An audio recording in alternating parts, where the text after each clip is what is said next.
Paul David-Gough has been an actor and director for over 30 years, appearing in some of the UK's most popular TV shows. No. He's also been working successfully as an acting coach with established actors, as well as some of the country's most exciting emerging talent. So now, Paul is hiring a motorhome to take his coaching on the road to help as many actors as possible across the UK move forward in what can be a very lonely and unforgiving industry. It's not just about whether you can act, it's not just about whether you've got technically the ability to stand in front of a camera. It's also about how do you communicate what it is that you're selling to an agent? And how do you prepare for a casting with a casting director, making sure that you're delivering what they're asking for? So we've lined up a few people to meet for the first leg of the tour, and I don't know very much about them. I've asked them to send me their profiles, and it's literally a coaching session on the road. Sometimes coaching is about technical things. Sometimes it might just be about presentation, so quite excited about what it is that we're likely to face. His first job is to recruit a cameraman. Where are you, mate? I've just arrived at the car park. Which end? Whereabouts are you? So Paul contacts friend and former student Alexander Dunn. Oh, I can see you. I can see you. Stay there. Stay there. Hello. You got me on camera. Yeah. What are you doing? You've been planning this, haven't you? Wow. What do you think? Oh, hold on. Yeah, give it a pull. Just don't slam it, because there's been an accident. Oh, hold on. There you go. Perfect. Okay. Yeah, there's a little gap there. We'll be fine. What do you think? Take a look. Wow. See that table? Yeah. That's where you're sleeping tonight. Absolutely loving it. Are you excited yet? Very. The first leg of the route will take them from West London to Salisbury, where Paul has arranged to meet stage and screen actor Bill Ward, who is appearing in a play at the Salisbury Playhouse. Part of the reason for inviting Bill is that he had a really successful career as something else before he went into acting. And I know a little bit about his past, having spoken to him about stuff in the past, so I'll be asking him questions about that. And Bill's got a very clear idea of what he's selling and has worked very successfully for a number of years, selling himself really, really well. Bill is probably best known for the characters he played in Coronation Street and Emmerdale, but also has an extensive list of West End theatre credits, as well as other popular TV shows, films and animation to his name. Today, he's taken some time out to come aboard the motorhome and chat to Paul about his journey into the industry. Can you remember the time when you decided you wanted to be an actor? God, yeah, early. When I was about 9 or 10, we did a play in Latin. Okay, we don't need any more. That's fine. I remember I have to say, I can't remember, it's something about Romans go home or something, whilst wearing some kind of cape outside a swimming pool, in sort of some kind of summer thing. But I really loved it. And I was part of like a big kind of, there was just loads of us, you know, speaking stuff that we didn't understand. What was interesting about that, I guess, it was because we had no idea what we were saying. But I liked the feeling of it. Go on, what? For me, this has always been about self-expression. Always about self-expression. Your experience, having been successful in one industry and understanding the value of marketing something really, really well, has it had any crossover? It's such a difficult question to answer because there are so many facets of it. The first thing, I suppose, is having some idea of who you are when you come out of drama school. Knowing what your, in advertising terms, knowing what your USP is, your unique selling proposition, because as we all know, the acting business is oversupplied, and so from an acting point of view, there are two things that you need to do. The first thing is to differentiate yourself The second thing is to raise awareness of who you are. And so for me, in terms of raising awareness, what I did was write a lot of letters. And you're still doing that now? Yes. So Can I ask, yeah. without it sounding like I'm being cynical, why?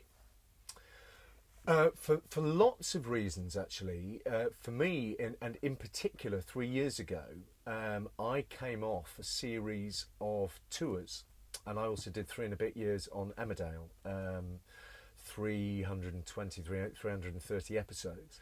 And I suddenly realised that I'd landed back in the industry without having seen a casting director for 5 years. And then all of a sudden you sort of you land and you suddenly realise there's a new generation of casting directors. That's the thing, yeah. Yeah. New generation. Yeah. Yeah, who don't know what you do, and all of those things. So I went back to first principles for me, which is an advertising campaign essentially, which is get a product. So for me, it was it's me. Is my product, and a lot of people will talk about building a brand, and that's true.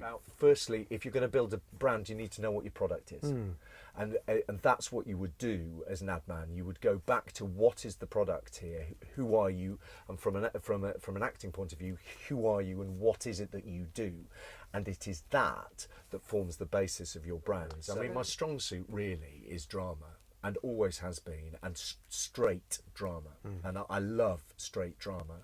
But I also love all of the other disciplines. I've done, as you say, a fair few musicals. One of the first jobs that I did was I started as an actor musician. And that was back to sort of working out what your USP is. Coming out of drama school, I realised there was a big demand for actor musicians. I play in a couple of jazz bands. I play a lot of jazz clarinet, and you kind of go, there is a demand here for actor musos, and so 3 out of the first 5 jobs that I did were actor muso jobs, and that got me in the foot in the door to be taken seriously as an actor, and then you sort of start to segue through into sort of straighter stuff that you're probably better suited to, but is not the way. Because when I came out of drama school, I was 33. And you're up against people with a 10-year CV who've got, and so you've got to have something else. You've got to find another way of getting the opportunities, because otherwise, so I did a lot of fringe coming out of drama school. I did a lot of unpaid work, and I was lucky because I had a sort of profession which I did as an ad man, sort of the other days during the week to pay for it. So takes the edge off. Yeah. So and that would be great advice for anyone absolutely starting, is to have another way of earning money. Yeah. Have it, particularly now. And talking of writing, 600 letters. You come out of drama school. Yeah. How many replies? I would say 20 to 30. So if you kind of go, that's sort of 1 in 20.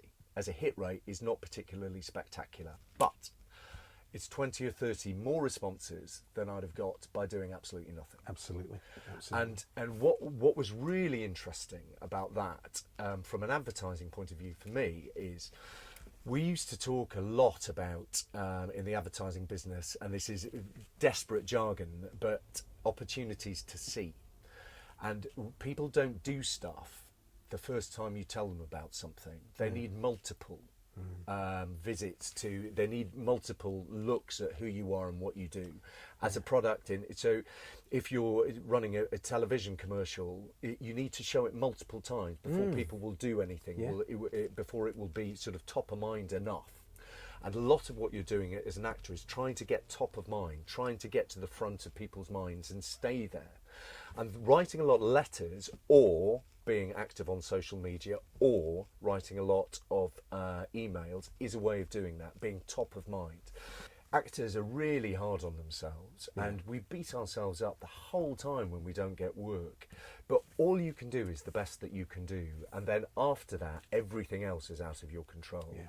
And if you just take that into an audition, just do the best you can do, and then after that, whether you get the job or not is not really in your gift. Then you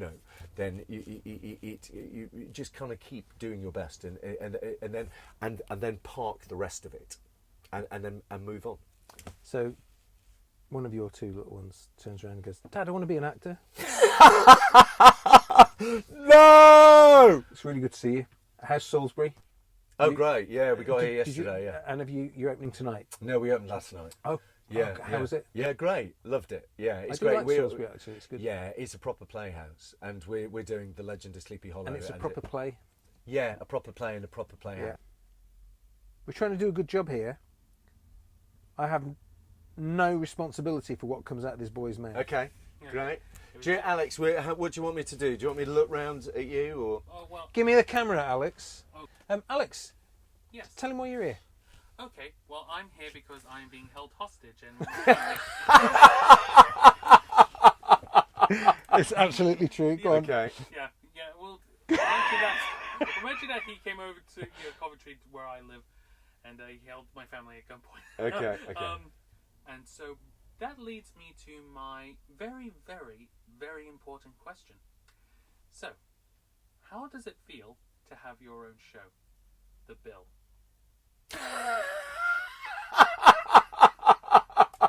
Which doesn't exist anymore, sadly.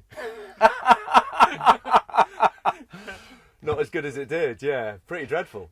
Can I just say, I did my research on you. I saw that, The Bill. I thought, oh my God, I have to ask that question. I did it a couple of times. But that's it. It's an interesting point, actually, The Bill. Because The Bill was one of the big employers for actors in this country. And one of the interesting things that's happened to the television business over the last 10 years, I suppose, is that you get far less sort of filler television and far more appointment to view television.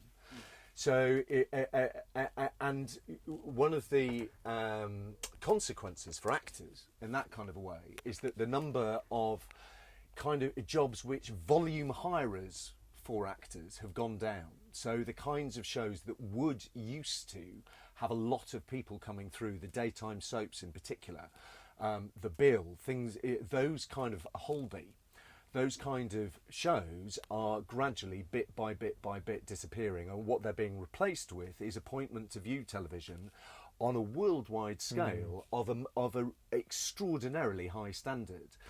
Now, in terms of televisual product, that's brilliant news, because the standard of television is going up and up and up and up and up. From an acting point of view, though, and from an acting point of view, that's also very good news, because if you can get in one of those shows, it's brilliant, because the production values are sky high, worldwide products, and your profile will be beamed all the way around the world.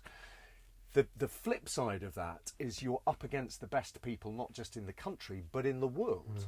And so in terms of hiring for actors, the volume hirers in terms of local television in the UK, and by local I mean UK specific, shows like The Bill, they increasingly sort of have dwindled and don't exist anymore. So from starting out as an actor, sort of starting out, a lot of the shows that you used to do a lot of, that you would generally get a lot of, I did The Bill twice, they don't so much exist anymore. They still exist. Doctors Soaps, is one that I still exists. It's written with a small team of regulars. Yeah. But the storylines, they're there to support the visiting artists. Yeah.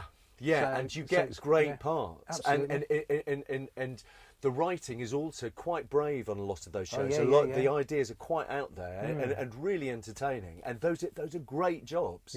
And Great jobs for actors. Yeah. Great jobs for writers as well. Yeah, Coming through. And directors too. Yes, absolutely. Yeah. You know, so in that kind of a way. It's kind of the old rep system, isn't it? Yeah, it is. It's your apprenticeship. Yeah, it is, and there is and there are a number of shows across sort of ITV and BBC where they do look to bring talent through, and specifically look to do that with those shows, and Doctors is definitely one of those. Brilliant, Bill.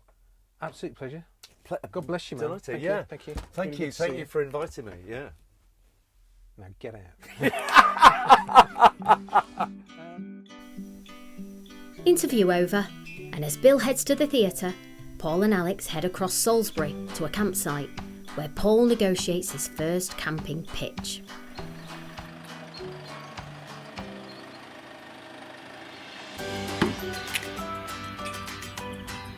Try that now, Al. With the gas and electricity all hooked up, they are ready for their first meal together on the road. Did you hear that? Yeah. That is the sound of food. I